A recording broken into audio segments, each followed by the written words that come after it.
ụmụnne m o nwere ụdị akụkọ ọ ga-abụ na-asị bikonu na ụfọdụ bụ nnọọ amụrụ m ife m ga-akpọ ụfọdụ n'ụwa anụnwa mụ na ụlọ nọ ya. Amụrụ m ife m ga-akpọ ụfọdụ ndị mmadụ. Ụfọdụ ndị mmadụ na-esi ikwe n'isi n'ọkụ na nwoke nọgidelu ticha aka n'ike jebe ebe pastọ ruo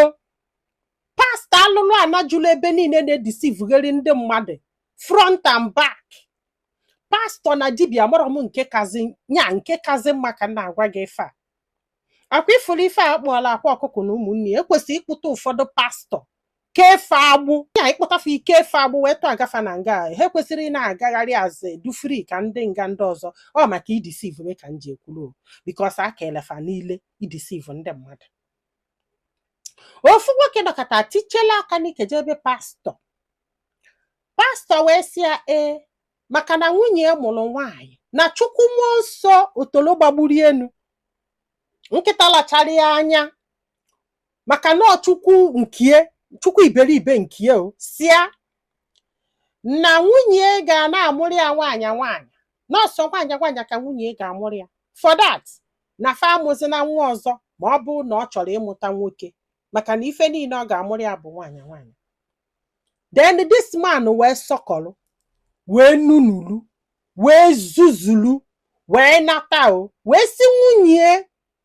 ya jee wepụ ime nke ọdụ adụ maka na pastọ si na nwaanyị ka ọ ga-amụrụ ya. Nke a bụ the second issue, the second child na-abịa ya jee ka o wepụ ya maka na pastọ si na nwaanyị ka ọ ga-amụrụ ya. Biko nu pastọ na-enyezi nwa na pastọ mazialụ the sayensị dị n'ịmụ nwa ya chukwu mmụọ nsọ bịazi ọsị ya o nwere onye gwa m one day si m na ya dị ime nwoke echenji enyi ọ bụrụ nwaanyị ya dị ime nwaanyị echenji enyi ọ bụrụ nwoke. I don't understand that. Ọ dọnụ possible. Ụmụnne m ọ dị possible na ị ga-adị ime nwoke mmadụ agwagide ọgwụ chenji enyi ọ bụrụ nwa nwaanyị ịdị ime nwa nwaanyị mmadụ agwagide ọgwụ chenji enyi ọ bụrụ nwa nwoke.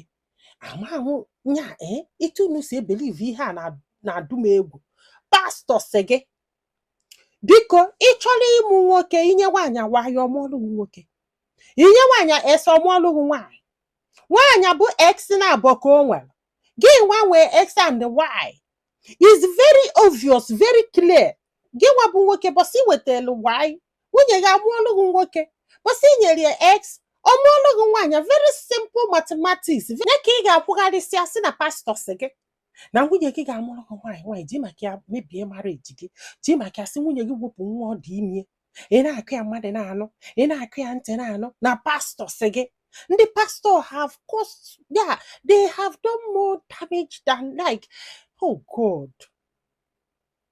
Ekwesị itili ndị anya na scatter marriages. Kedu ụdị akụkọ bụ ihe nke a? Ya ji ewepụ maka na nwaanyị ka ọ ga-amụ. Ihe na-ewute m bụ ị na-ewepụ nwa nwaanyị why not nwaanyị ka ị na-anụ like iwepụ nwa nwaanyị second daughter go why not nwaanyị ka ị na-anụ. Nwaanyị wee sị na ya ma mwepụ owebelu dị utu ịghọtago na maka imere ibelu ha utu imere imesi efife niile dị n'ụwa ọ sị na ọ na-edisrespect ya na o nwere respect na ọ da-asọpụrụ ya. Respect afọ gbakwa ọkụ when you want to play with my akpa nwa ya respect afọ ya gbaa pieces mgbe iji kwadote play with akpa nwa m otolo ya agbagbu gị ịdapụ ala ma gị ma pastọ ekwesịrị ikechi unu bụrụ unu jebe ịmala ebe Ebuka Obi lụrụ ụlọ na ebe afụkụ unu na-abụ kwesịrị ịnọ unu na-abụ onwere ụdị akụkọ mmadụ ama nnụ. Ndị pastọ ranụ n'uku unu ji ndị akpọrọ onwe fa pastọ alụlụ ana m agbara onye chili unu ranụ n'uku unu ji unu edisivuzi na ụmụ mmadụ agarige ma gị nwa na-edisivu ị na-eti nri n'ike educated man like you ịsịkwa na ị ga university pastọ wee na-agwa gị na nwunye gị na chukwu mmụọ nsọ si na nwaanyị ka ọ ga na-amụ. Kedu ife a na-agara akwụkwọ maka ịmụ nwa? Kedu ife a na-aga ka ọkwa nọọ ịnụta nwaanyị ala anyị laikara cheki enjin laikara ịchọba excuse ị ga-enye wee chụọ nwaanyị ịchọba excuse ị ga-enye wee mee nwaanyị ofufe. Chukwu meelu na ebele eziokwu m ụmụ nwaanyị onye gba nkịtị ewere gwọọ ji onye gba nkịtị ewere egwu ede eko ị maara ife a na-akpọ nna ewere egwọkwụ nwere ife ama nji gị wee gwọ onye ọbụla mụrụ anya ka azụ amara m ife a na-azụzi kịta amara m ife a na-amụsị na nwoke amara m ụfọdụ ụmụ nwoke ụmụ nwaanyị akafa mma na ife mmadụ megara ọnụ na-akọ nwunye si na ya ma mme ọ sị na ọ na-edisrespect ya na ọ na-eme na after all na ọnya tụbara ya ime after all na ọ gị tụbara m ime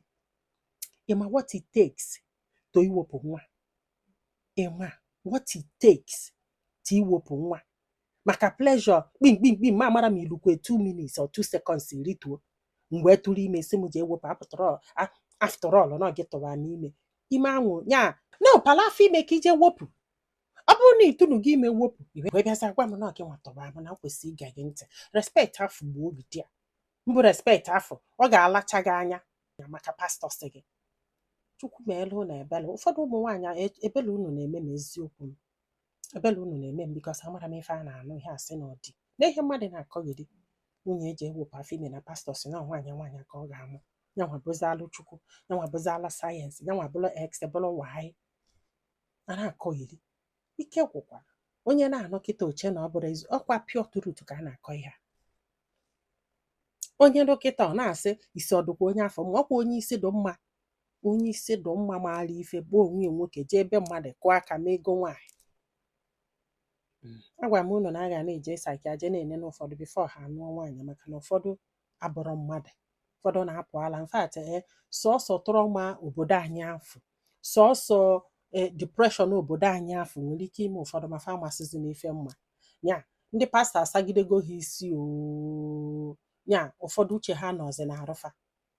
in Jesus name nọrọ ofu ebe it's like onye jije inene exam asị agụ akwụkwọ sị na ọma ngụ mma pas exam in Jesus name m ga-apas exam in Jesus name m ga-apa ịgụ n'akwụkwọ ka ị da-ama isi na ala ilu esi na pastọ sị na ị ga-apas a na-akọgide ndị ala everywhere ndị be anyị daalụnụ ka ọ dị n'ụbọchị ọzọ